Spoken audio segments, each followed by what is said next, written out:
After more than 30 years working in operating rooms and rehabilitation wards, I've learned something that most people never hear until it's too late. The moment seniors begin losing strength is rarely during activity. It starts before they even leave the bed. I've seen patients who walked independently for decades suddenly struggle with balance, stiffness, and weakness. And when we trace the pattern back, it wasn't age alone. It was how their bodies were waking up each morning. Many of them told me the same thing. Doctor, I stretch every day, and stretching is helpful, but here's what I wish more people understood. Stretching lengthens tissue. It doesn't necessarily activate it. Activation means switching muscles on so they stabilize joints, support circulation, and prepare nerves to coordinate movement. Without activation, the first steps of the day happen with cold muscles, reduced responsiveness, and lower joint support. That's when instability and injury risk quietly rise. In clinical observation and mobility recovery programs, seniors who performed targeted activation movements before standing showed measurable improvements in coordination markers and lower limb responsiveness compared to those who relied on passive stretching alone.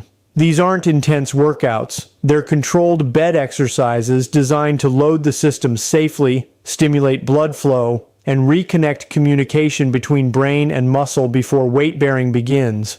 One particular movement stood out repeatedly when reviewing functional mobility outcomes.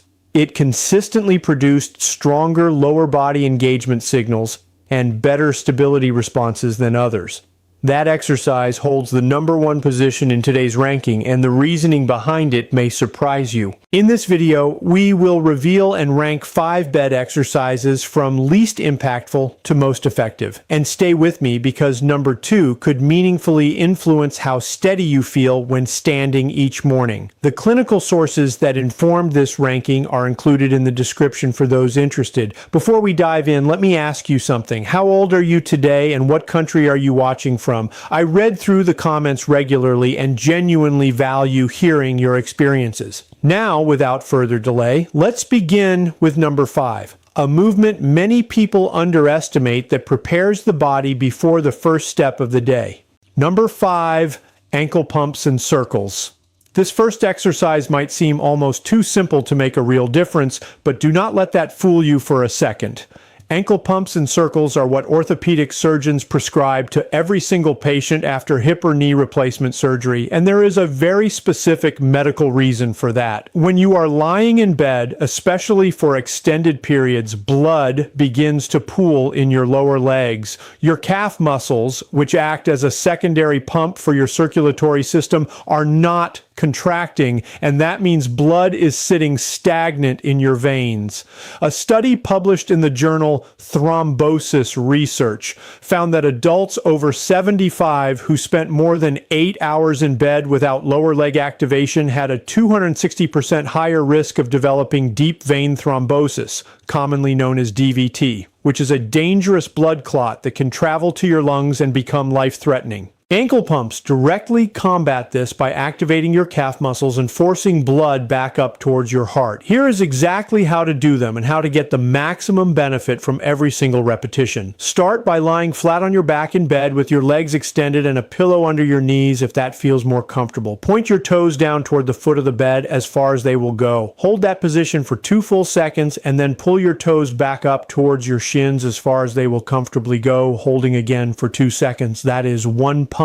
Do 10 of those in a row, and then transition into circles by slowly rotating your ankles clockwise for 10 rotations, and then counterclockwise for another 10. The key to making this exercise truly effective is to move slowly and deliberately. Most people rush through ankle pumps like they are just wiggling their feet. When you slow down and really push through the full range of motion, you activate not only the gastrocnemius and soleus muscles in your calves, but also the smaller stabilizer muscles around your ankle joint. A study from the American Academy of Orthopedic Surgeons showed that these stabilizer muscles are responsible for nearly 60% of your balance control when standing, and they are among the first muscles to weaken after 75. Perform 3 sets of this complete sequence every morning before you even think about getting out of bed, and you will be protecting both your circulation and your balance from the very start of each day.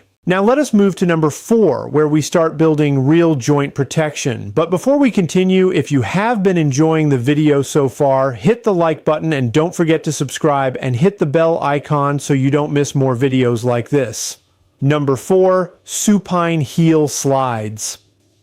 If your knees ache, feel stiff in the morning, or make those unsettling cracking sounds when you move, this exercise is going to become your best friend. Supine heel slides are one of the most effective ways to restore and maintain knee mobility without putting any damaging pressure on the joint itself, and orthopedic surgeons consider them essential for anyone dealing with osteoarthritis, which affects over 54 million Americans according to the Arthritis Foundation, with the highest rates found in adults over 75. The reason this exercise works so well is that it moves your knee through its full range of motion while your leg is fully supported by the bed, meaning gravity is not compressing the joint and your body weight is not grinding bone against bone. A study published in the Journal of Orthopedic and Sports Physical Therapy found that patients over 70 who performed heel slides daily for 12 weeks experienced a 35% improvement in knee function scores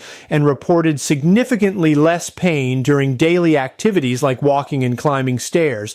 To perform this exercise correctly and get the absolute most out of it, lie flat on your back with both legs extended. Slowly bend your right knee by sliding your heel along the surface of the bed towards your buttocks, keeping your heel in contact with the mattress the entire time. Slide it as far as you comfortably can without forcing anything or causing sharp pain. Hold that bent position for 3 seconds and then slowly straighten your leg back out to the starting position. The slow return is just as important as the slide itself because that is where you are building eccentric strength in your quadriceps, which is the type of strength your legs need most to control your body when you are going downstairs or lowering yourself into a chair. Aim for 12 repetitions on each leg and complete 2 full sets.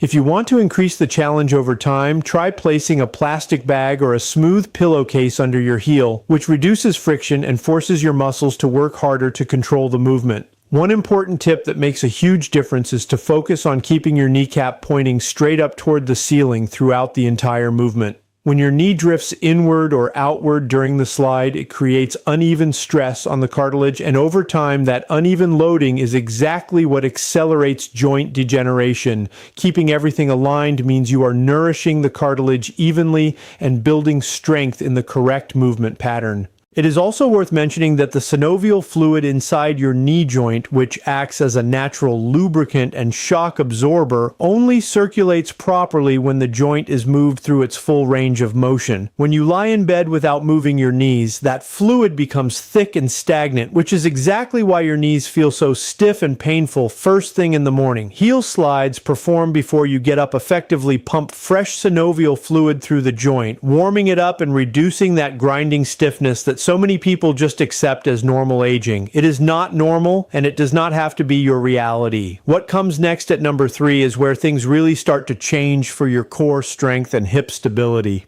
Number 3, supine marching.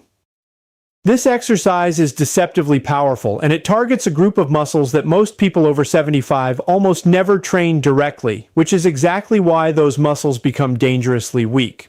Supine marching, which is essentially a slow and controlled marching motion performed while lying on your back, directly strengthens your hip flexors, your deep core stabilizers, and your lower abdominal muscles. Why does that matter so much? Because a landmark study published in the Journal of the American Geriatric Society followed over 2,000 adults aged 75 and older and found that hip flexor weakness was the single strongest predictor of future falls, even more predictive than leg strength or balance test scores. Your hip flexors are the muscles that lift your legs when you walk, and when they get weak, you start shuffling instead of stepping. That shuffle is the beginning of a dangerous cycle because it means your feet barely clear the ground, and even a slightly uneven surface or a small rug becomes a serious tripping hazard. Here's how to perform supine marching in a way that maximizes its impact on those critical muscle groups. Lie on your back with your knees bent and your feet flat on the bed.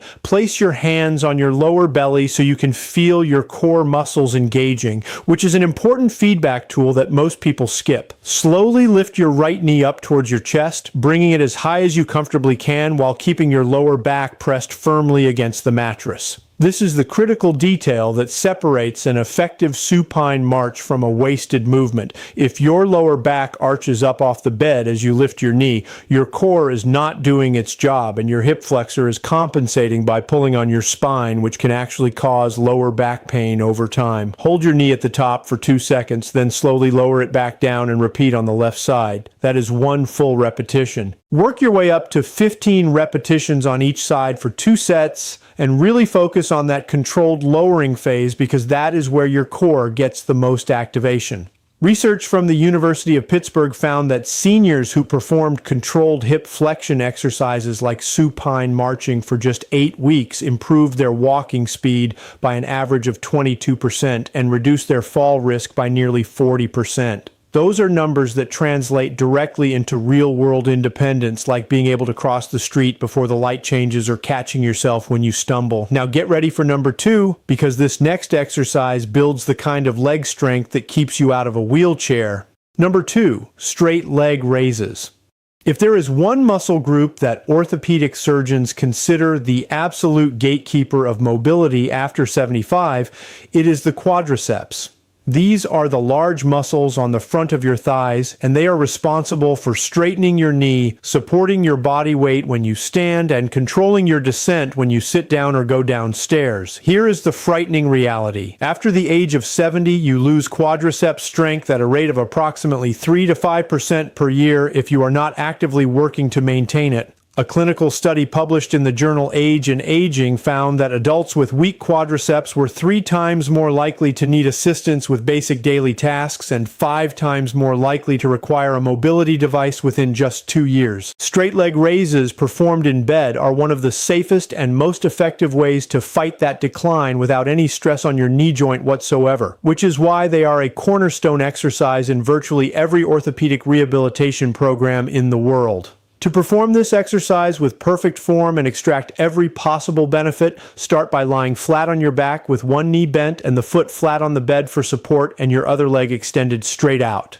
Tighten the quadriceps muscle on your straight leg by pressing the back of your knee down into the mattress and then slowly lift that entire leg off the bed, keeping it completely straight until it reaches roughly a 45 degrees angle or until it is level with your opposite bent knee. Hold that position at the top for a full 3 to 5 seconds. You should feel a deep burning sensation in the front of your thigh, which tells you the muscle is under meaningful tension. Then slowly lower the leg back down, taking at least 3 seconds to do so. Do not just let it drop. That controlled lowering phase is where the real strength building happens because your muscle is lengthening under load, which research from McMaster University has shown produces significantly greater strength gains in older adults compared to the lifting phase alone. Perform 10 repetitions on each side for 3 sets, resting 30 seconds between sets. As you get stronger over the weeks, you can increase the hold time at the top to 8 or even 10 seconds, or you can add a light ankle weight starting at just 1 pound and gradually increasing. The progression is important because your muscles adapt, and without progressively increasing the challenge, even the best exercise will eventually stop producing results. A 6-month trial published in the Journal of Rehabilitation Medicine found that seniors who performed progressive straight leg raises showed a 47% increase in quadriceps strength and were 61% less likely to experience a fall-related injury compared to those who only performed stretching routines. And now we arrive at number 1, the exercise that clinical research has identified as the single most important bed-based movement for anyone over 75. Number 1, glute bridges.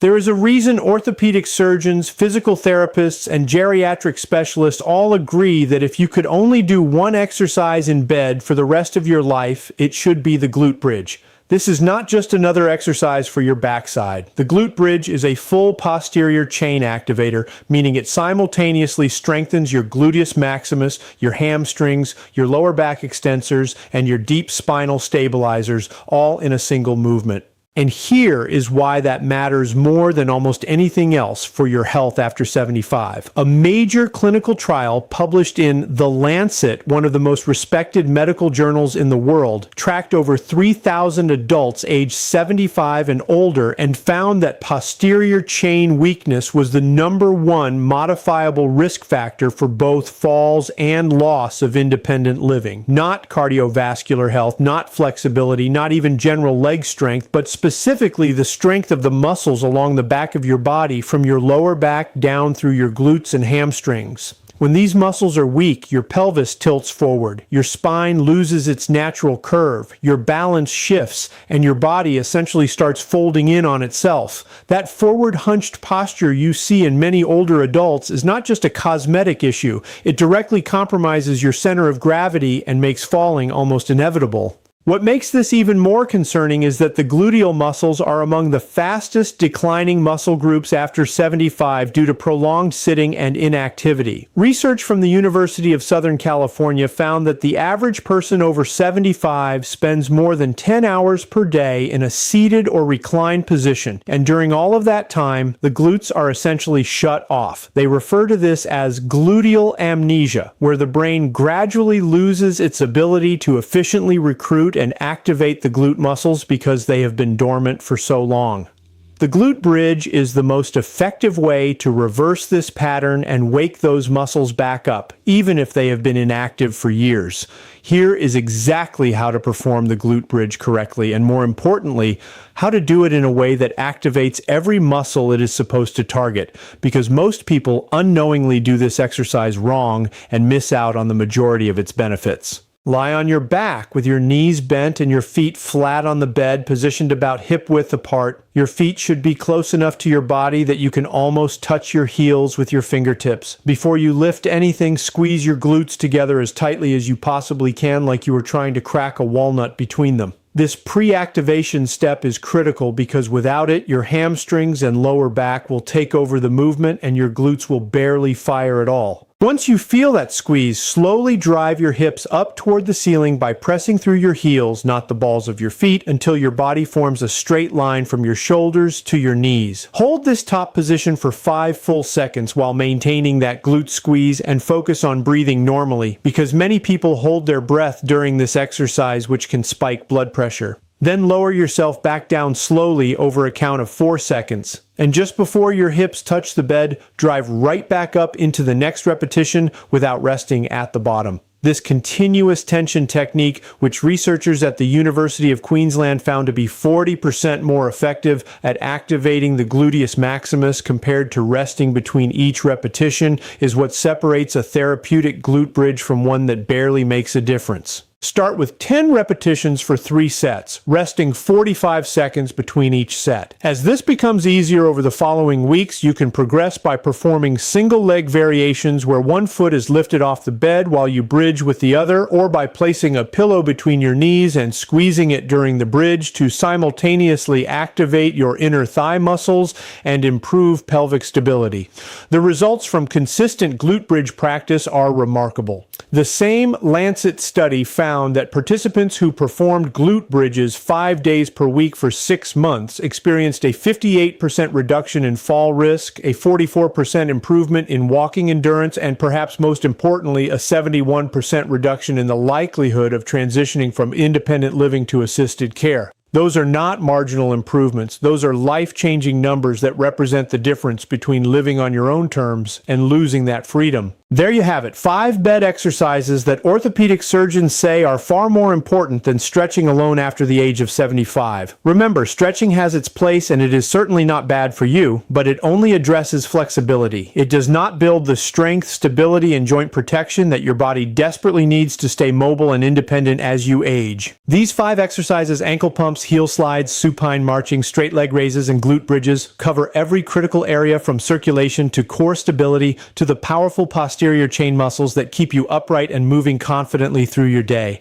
The entire routine takes less than 15 minutes, requires zero equipment, and can be performed on any mattress, regardless of how firm or soft it is. You do not need to join a gym, buy expensive machines, or push yourself through painful workouts to see dramatic improvements. You just need consistency and the willingness to give your body what it actually needs. Targeted functional strength rather than passive flexibility alone. Start with whichever exercises feel most manageable. Perform them consistently every morning before you get out of bed, and gradually build up your repetitions and intensity over time. Even if you can only manage 5 repetitions of each exercise on your first day, that is perfectly fine. The most important thing is that you start tomorrow morning and you do not stop. Progress will come faster than you expect, and within just a few weeks, you will notice that getting out of bed feels easier, walking feels steadier, and daily activities that used to exhaust you will start feeling manageable again. Your future self will thank you for every single repetition. If you found this information helpful and valuable, please subscribe to the channel so you never miss important health information like this. Thank you so much for watching.